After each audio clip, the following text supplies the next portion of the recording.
आपण शिकणार आहोत पेशी म्हणजे काय. तर बघा, शरीराचा अतिसूक्ष्म जो घटक आहे त्याला पेशी म्हणतात. त्याला इंग्लिशमध्ये सेलनंतर सेलपासून टिश्यू बनतात. टिश्यूपासून ऑर्गन आणि ऑर्गनपासून शरीराची सिस्टीम बनते आणि संपूर्ण शरीर बनते. एक लक्षात घ्या, सेलपासून पुन्हा याच्यामध्ये मराठीमध्ये त्याला उती बनतात. उतीपासून शरीराचे अवयव बनतात. अवयवापासून शरीराची एक सिस्टीम म्हणजे शरीर संस्था, जसे की रक्ताभिसरण संस्था, ही पचन संस्था, श्वसन संस्था, अशा वेगळ्या संस्था आणि त्या संस्थांपासून शरीर बनते.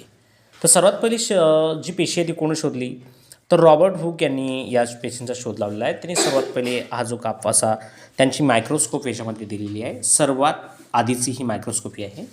आणि एक लक्षात घेसाल की आत्ताची ही आधुनिक मायक्रोस्कोपी अशा प्रकारची दिसते. तर सेल मोजण्यासाठी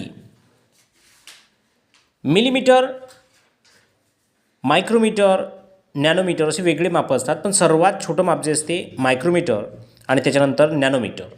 तर सेल किती प्रकारचे असू शकतात, तर सेल ह्या खूप वेगळ्या प्रकारच्या असतात. मुख्यतः याच्यामध्ये ॲनिमल सेल आणि ही आहे प्लांट सेल. ह्या सेल हे प्राण्यांमध्ये असतात, ह्या सेल हे वनस्पतीमध्ये असतात.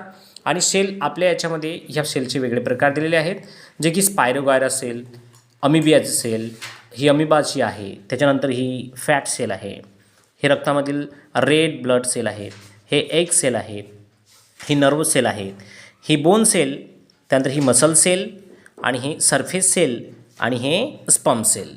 ह्या सर्व प्रकारच्या सेलचे प्रकार आहेत जे की आपल्याला वेगवेगळ्या परीक्षेत कामाला येऊ शकतात.